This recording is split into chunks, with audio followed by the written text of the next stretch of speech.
Hi everyone, this is ജയൻസി from AXMR. നമ്മുടെ വൈശാഖിൻ്റെ പുതിയ പടം ടർബോ.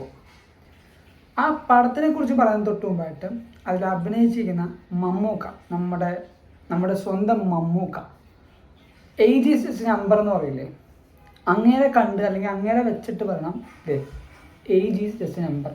നമ്മുടെ ഹോളിവുഡിലൊക്കെ ടോം ക്രൂസിനെ പറ്റി പറയില്ലേ, ഈ ഒരു ഏജിൽ അത്രയും കഷ്ടപ്പെട്ട് ചെയ്യുന്നുണ്ടെന്ന്. ശരിയാവും, സ്റ്റണ്ടും ബാക്കി കാര്യങ്ങളും ചെയ്യുന്നുണ്ട്. പക്ഷെ ഈ ഒരു ഏജിൽ മോളിവുഡിൽ അല്ലെങ്കിൽ ഇന്ത്യയിൽ തന്നെ ഈ ഒരു മൂവി ഇൻഡസ്ട്രിയിൽ മമ്മൂക്കനെ പോലെ അല്ലെങ്കിൽ ഈ ഒരു പ്രായം എടുത്തെടുത്ത് പറയുന്നത് അത്രയും നല്ലൊരു സിനിമ എക്സ്പീരിയൻസ് നമുക്കതിൽ നിന്ന് കിട്ടുന്നുണ്ട്. മാസിന് മാസ്, കോമഡിക്ക് കോമഡി, ഇടിക്ക് ഇടി, ചേസിങ് സീനൊക്കെ കാണണം. മോനെ കിളി പറഞ്ഞ ചേസിങ് സീൻ നമ്മുടെ മലയാളം ഹിസ്റ്ററിയിൽ ഇത്ര നല്ല ചേസിങ് സീൻ, അത് കാറുകൊണ്ടുള്ള ചേസിങ് സീൻ നമുക്ക് വേറെ കാണാൻ പറ്റില്ലാന്ന്. അതേപോലെ തന്നെ ഞാൻ നേരത്തെ പറഞ്ഞ കോമഡി, മമ്മൂട്ടി യൂഷ്വലി കോമഡി ചെയ്യാറുണ്ട്, കോമഡി ചെയ്യാറുണ്ട്, പക്ഷെ കുറേ ക്ലീശയും അതേപോലെ ചളിയായിട്ടുള്ള കോമഡി ചെയ്യുമ്പോൾ. പക്ഷേ ഇതിൽ നമുക്ക് കോമഡി ആ ഒരു രീതിയിൽ തന്നെ മമ്മൂക്ക ചെയ്തിട്ടുണ്ട്. മമ്മൂക്കയും അതിൻ്റെ കോ ആർട്ടിസ്റ്റുമാരും എല്ലാവരും ആ ഒരു കോമഡി കളയാതെ തന്നെയാണ് ചെയ്തിരിക്കുന്നത്. ഇനി ഡ്രാമാറ്റിക് ആയ കാര്യങ്ങൾ, എല്ലാ സ്ഥലത്തും ഡ്രാമയില്ല. ഡ്രാമ വേണ്ട സ്ഥലത്ത് മാത്രമാണ് ഡ്രാമാറ്റിക് ആയിട്ടുള്ള ഇമോഷൻസും ബാക്കി കാര്യങ്ങളും കൊടുത്തിരിക്കുന്നത്.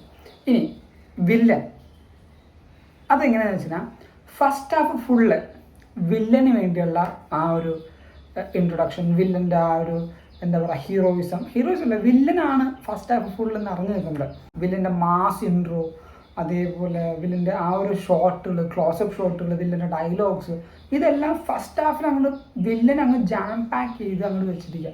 ഫസ്റ്റ് ഹാഫ് ഫുള്ള് വില്ലന് വേണ്ടിയുള്ളതാണ്. പക്ഷേ സെക്കൻഡ് ഹാഫ് അങ്ങ് തുടങ്ങിക്കഴിഞ്ഞാൽ ട്വിസ്റ്റ്, നമ്മൾ തിങ്ക് ചെയ്യാത്ത ട്വിസ്റ്റ്, മമ്മൂക്കയുടെ മാസ് എന്നൊക്കെ പറഞ്ഞാലേ പവർ മാസ് നമുക്ക് കിട്ടും. ആൻഡ് ഏറ്റവും അവസാനം നിങ്ങൾ സിനിമ ഫുള്ളായിട്ട് കണ്ടിട്ട് അപ്പം തന്നെ എനിക്ക് പോകരുത്. അവസാനം ഒരു കിട്ടിലൻ സാധനമുണ്ട്, ആ ഒരു സാധനം നിങ്ങൾ കാണണം. അതുകൊണ്ടുള്ള എനിക്ക് തോന്നുന്നു മമ്മൂക്ക ആക്ച്വലി ഈ ഒരു പടത്തിൽ ഇത്രയും കമ്മിറ്റഡ് ആവാൻ ചാൻസ് ഇത്ര നല്ല ചേസിങ് സീനുള്ളതെന്നാണ്. നല്ല ചേസിങ് സീനാണ്. നമ്മൾ ഹോളിവുഡായിട്ട് കമ്പയർ ചെയ്യല്ല, മലയാളം ഇൻഡസ്ട്രിയിൽ നോക്കുകയാണെങ്കിൽ നല്ലൊരു ചേസിങ് സീൻ നമ്മൾ ഇത്രയും നാൾ കണ്ടില്ലേ. ഒരു 2020 തൊട്ട് 2024 4 കൊല്ലത്തെ ഗ്യാപ്പിൽ നമ്മൾ ചിലപ്പോൾ നമുക്ക് കണ്ടിട്ടില്ല. അതേപോലെ മമ്മൂക്ക് ഇത്രയും റൂത്ത്ലെസ് ആയിട്ട് ഇടിക്കുന്നത്, അതായത് പൊതുവെ നമ്മൾ കണ്ടിട്ടുണ്ട് മമ്മൂക്ക് ഇടിച്ചാലും ഇങ്ങനെ സ്റ്റാബിങ്ങോ അല്ലെങ്കിൽ വെട്ടുക കുത്തുക അങ്ങനത്തെ പരിപാടി ഉണ്ടാവില്ല. ഇപ്പോൾ നമ്മൾ ഭീഷ്മപർവ്വതത്തിനാണെങ്കിൽ പോലും വെടിവെക്കുന്നുണ്ടാവാം, പക്ഷേ ഇങ്ങനെ കുത്തി ചോര വരുത്തുക, കുത്തി കൊല്ലുക, സ്റ്റാബ് ചെയ്യുക, അങ്ങനത്തെ പരിപാടികളൊന്നും ഉണ്ടാവില്ല. ഇടിച്ച് താഴ്ത്തിടുന്നതാണ് പൊതുവെ കണ്ടിട്ടുള്ളത്. പക്ഷേ ഈ ഒരു പടത്തിൽ അങ്ങനെയല്ല. പുള്ളിക്കാരൻ ആറഞ്ചാം അങ്ങോട്ട് ആന കരിമ്പങ്കാട്ടി കയറുമല്ലേ, ഇടിച്ച് നിരത്തി കുത്തി കൊന്ന് കൊല വിളിച്ചുള്ള സീനാണ് second half full Mammookka. First half അതേപോലെ വില്ല, ഞാൻ അതേപോലെ പറഞ്ഞല്ലോ. പടം തിയേറ്ററിൽ തന്നെ പോയി കാണണം. കാരണം BGM നമ്മുടെ ഭ്രമയുഗം ചെയ്ത ക്രിസ്റ്റോ തന്നെയാണ്, ആ പുള്ളിക്കാരൻ തന്നെയാണ് ഇതിലും നമ്മുടെ ടെർബോയിലും ബാക്ക്ഗ്രൗണ്ട് മ്യൂസിക് കൊടുത്തത്. ബാക്ക്ഗ്രൗണ്ട് മ്യൂസിക്കും നല്ല രീതിയിൽ കൊടുത്തിട്ടുണ്ട്. നമുക്ക് ആ ഒരു അഡ്രിനൽ റഷില്ലേ, ആ ഒരു ഫീലില്ലേ, എന്തൂസിയാസം, അത് നമുക്ക് ഈ ഒരു പടത്തിൽ ബാക്ക്ഗ്രൗണ്ട് മ്യൂസിക്കിൽ നല്ല രീതിക്ക് ഫീൽ ചെയ്യും. അതേപോലെ ഫൈറ്റ് സീക്വൻസ്, നേരത്തെ പറഞ്ഞ റോബോട്ടിക് ആണെങ്കിൽ പോലും നമുക്കൂടെ ചില ഇടികളുണ്ട്, ചില ആക്ഷൻസ് ഉണ്ട്, അത് മിസ് ചെയ്യരുത്. തിയേറ്ററിൽ തന്നെ പോയി കാണുക. മാക്സിമം തിയേറ്ററിൽ തന്നെ എല്ലാ ഫ്രണ്ട്സും, നിങ്ങളുടെ ഫ്രണ്ട്സൊക്കെ ആയിട്ട് തന്നെ പോയി കാണണം, ഫാമിലിയായിട്ട് പോയി കാണണം.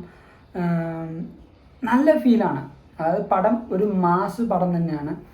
എന്തായാലും ഈ പടം നല്ല ഹിറ്റാവും. കാരണം കോമഡിക്ക് കോമഡി, മാസിന് മാസ്, ആക്ഷൻ, ഇമോഷൻ എല്ലാം ഉണ്ട്. അതേപോലെ അവസാനം നമ്മൾ പ്രതീക്ഷിക്കാത്ത ഒരു കിട്ടിലാണ് ഔട്ട്റോ അല്ലെങ്കിൽ കിട്ടിലായിട്ടുള്ള എൻഡിങ് ആണ് സിനിമയുടെ അവസാനം കൊടുത്തിരിക്കുന്നത്. ത്രൂ ഔട്ട് പടം നമുക്ക് ബോറടിക്കില്ല.